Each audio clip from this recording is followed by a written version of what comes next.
If you feel like your content is blending in, your DMs are silent, and you're questioning whether you even like creating anymore, yeah, I've been there.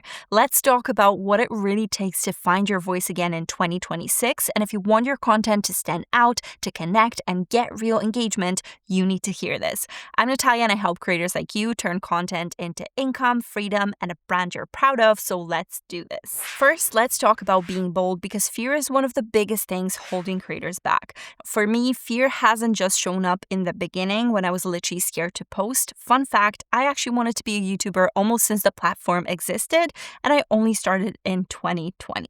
Now, major imposter syndrome sufferer here, and also I have a very personal history with fear holding me back. It's been showing up now, years later, when I feel like I have to just keep doing what already works, and it's definitely been keeping me stuck creatively, especially when it comes to content creation. Now, this is the harsh truth. Fear keeps you small more than inconsistency ever will. So I'm going back to something that's always worked for me, so experimentation. It's hands down one of the most underrated tactics when it comes to content creation, and I can already hear the groans because so many people are looking for tricks and tips while neglecting a lot of the foundational work. And believe me when I say it's what actually helped me grow on YouTube here, why so many other creators carve their own little space growing exponentially online, and it's what's helping me reconnect with my voice again. Now, if you've been feeling like your content's gone flat, this may be why. Experimenting lets you test different formats, different topics, different styles, etc. And therefore, it actually gives you incredible information. You start to understand what you love to create and what your audience loves to see. And then when those two overlap, actually magic happens. Apart from that, experimenting frees you up from the constraints of what you should be doing online and potentially lets you tap into new audiences, new segments you may not have made contact with before. But here's an even bigger perspective shift. You are your niche. Yes, you may talk about yoga or content creation or, photography or interior design, just like thousands of others. But what really differentiates you is how you talk about those things. It's your experiences, your unique perspective, your opinions, if you dare to share them, and how you deliver it all. And that's what builds community. The biggest power here is connection, and being able to foster these connections with time is actually a superpower. Just like you wouldn't be able to make genuine friends by pretending to be someone else in real life, you can't really build a community with longevity in mind if you can't connect authentically through your own personality. That's why you need to lean into your own things, your personality, your traits. So if you've been waiting for permission to experiment again and to show up more as yourself, this is it. This is your permission. And that's exactly what experimenting reminded me of. If for me, that's going back to the roots, there's another big thing to getting better at content creation, and it's this. Everything starts with strategy. Okay, so I'll be honest with you, for a while now, I kind of felt like I'm drifting a little bit. Not a lot, not drastically, but just enough that when I looked at my own content, something didn't quite feel right. And as usual, it all came back to strategy. Now, you'll hear me talk about that more in a future video because it deserves its own space. So definitely subscribe if you're not already. But in short, even though I've always known my audience really well, so what you need, what you're going through, the problems you need solving, I kind of forgot to check in with my own brand along the way. Now, I got so lost in trying to optimize for platforms and helping others online, I kind of strayed a little too far from my own voice and my core message. Now, I've not been sharing my failures or my wins, like literally I've not shared any of them, and there's been mistakes and also like amazing workshops and brand trips and incredible opportunities. I just didn't talk about it, more on it in just a moment. And that's a hard one to admit because I teach this stuff, but I was neglecting my own brand personality, my brand values, my voice, and my messaging. The thing that makes me different from other creators out there, which we just talked about. So what ended up happening is that I started showing up more as an educator and less as a creator. And that shift, it's very subtle, but it changes everything. So to be a better creator, you have to live and breathe your values, values and your messaging has to be very clear and consistent. So not just thinking about them when you're writing an offer email or drafting a sales page, but actively letting them guide how you speak, what you post about, and what you choose not to share too. One of the biggest things I've neglected was bringing more of myself into my content because I thought it would be too distracting. Now, there's so much talk about bringing the audience into your content and talking to them directly. And yes, this is a crucial part, but if you do it too much, you kind of become like everyone else. And that stripped my personality out of everything I did. And sure, there's still my enthusiasm because I genuinely love what I do, but that's it. So don't make the same mistake as I did. Now, there's also something to be said about niching down too much. And I feel like it's been my issue as well because I got into one subject too much out of comfort, out of necessity, out of the algorithm pushing for it. And this is very tricky because yes, you need clarity, but I got so deep into frankly just Canva content, which I love, don't get me wrong, but it felt very boxed in. And when you box yourself in too tightly, it actually can spectacularly backfire right into your face. I've shared more about it in this video right here. So if you feel disconnected from your content, go back to your strategy, not just the audience part and the content part, but also into the nitty-gritty of your brand personality and ask if your voice is still in it. Because once you know what you stand for, the next step is figuring out how to show it. Now, this ties straight into my next point because when you box yourself in, you stop exploring. And that exploration is where you find your style. If you want to build a brand that's going to last throughout season and is here to stay long term, you need to stop trying to be like everyone else. And a big part of it is actually doing things your own way and adapting constantly.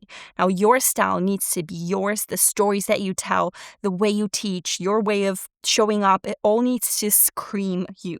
If there's a mismatch, you bet your audience is going to feel it. And yes, this goes back to your values and your messaging, but it's also in your editing, the post formats you choose, your content approach in general, your angles, how you tell a story, and then how you present it to the world verbally and visually. And that's the style that I'm talking about. And you have to dig deep here because if we're surface level, we're not really diving deep enough into what makes content truly unique and representative of what we want our brand to stand for. That's how you're going to attract your ride or die audience. So think very deeply about this. For example, if you're posting carousels, what kinds? Are you using them to convey a message or just share some quick tips, which, don't get me wrong, is absolutely fine too. But apart from that, doing just educational carousels, you could also maybe use them as a vector to tell amazing stories from your business, for your insights from life, anything. So same goes for video. How you show up matters and it needs to match the energy of your brand. If you're calm and introspective in real life, but you're trying to be like bold and super bubbly on camera, your audience is going to know. And again, back to the fear, this is what holds us back so much more often than any real data or analytics from the platforms. Everyone can express themselves in their true way because we all attract different people. And again, it goes deeper. What formats are going to work for you best on video? How are you going to edit your videos so that they reflect who you are? Now, the more your content feels like you, the more your audience will connect with it.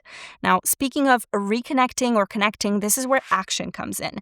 Now, this is the part that might surprise you a little bit because if you've been here for a while, you know I'm very, very anti-hustle, but I also haven't been doing enough. I believe you can build a sustainable business without running yourself to the ground. Case in point, when things were tough, I didn't hesitate to just step back, and that's what ultimately led me to get back on track. That being said, I've been sitting on whole strategies for years and never executed properly because, again, I was too afraid or I thought things just needed to be perfect. So by not doing enough, I don't mean going in with no breaks or pulling long hours day in and day out. I actually mean acting on your ideas, creating consistently, and not sitting on strategies that could be implemented right now. It's this idea that everything had to be just right to start. That's literally the bane of my existence and stops so many of us. So now I'm pushing myself to take more action, even small steps, and I recommend you do the same.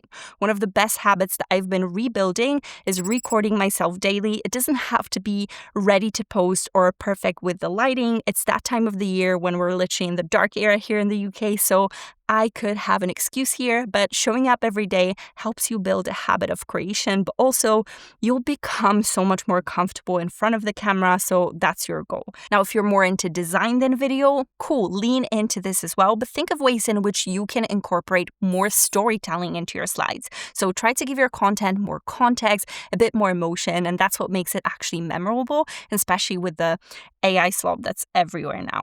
And if there's anything you felt called to do but have been stopping yourself for whatever reason, try to do it. Take the smallest step forward today instead of thinking of all the different ways you can't do it just yet. And even after doing more, I actually noticed something else. I was still trying to look perfect. So here's the philosophy that I'm carrying into 2026, real, not ready. I'm going to show up how I am, not optimized, not perfectly polished, not fully curated to the world to the point that I can only manage a few posts per year. Even here on YouTube, while doing this video that you're watching right now, I felt like I had to just give more tips, be more educational, and I had this serious need to just push all the personal stories out or anything relating to what I've been doing, set that aside. Like I literally was making notes and then thinking, no, actually you should just remove it all. Just talk about only the highly actionable stuff that people can use. You could make a point that being to the point is actually what makes your content better. But at what point are we going to just strip ourselves of all of our humanity just to optimize more? When I shared stuff openly here with you before, it might not have gotten viral, far from it actually, but it sure brought so many genuine conversations into my DMs on Instagram. And if anything, this is what we should be optimizing for, so that connection.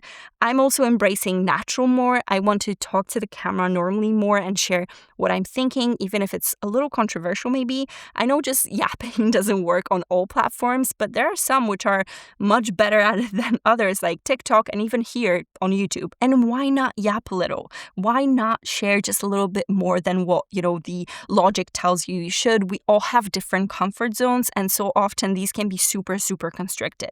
I know mine is. Let me know what yours is telling you right now in the comments, and let's seriously try to work through it because we can't be stuck like this forever.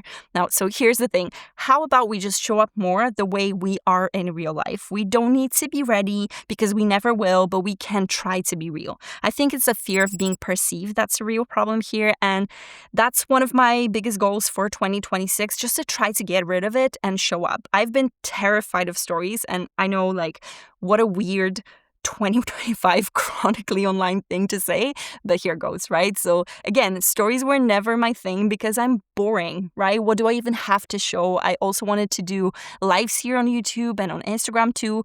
Both of these are actually proven to improve engagement and help you grow. So these are the two ways that I'll also be looking into to kind of try to get better at content creation moving forward. So to get better at content creation, let's try to be more bold. Let's experiment, get back to the roots, and do some foundational work on your brand strategy. Show your personality more, find your style, do more consistently, and let's all try to be real. And if you remember the start of this video, I told you I kind of lost my voice, and this is a part of what I'm doing to get it back. So that's where I'm at right now. If this resonated with you in any way, I'd love if you gave it a thumbs up or shared it with a creator friend who might need to hear this too.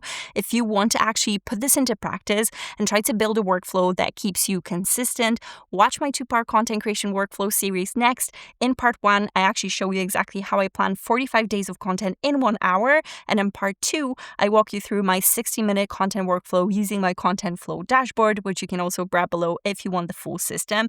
And of course, subscribe for more videos to help you create better content, grow on social media, and build a brand you're proud of. Thank you so much for watching, and I'll see you next time.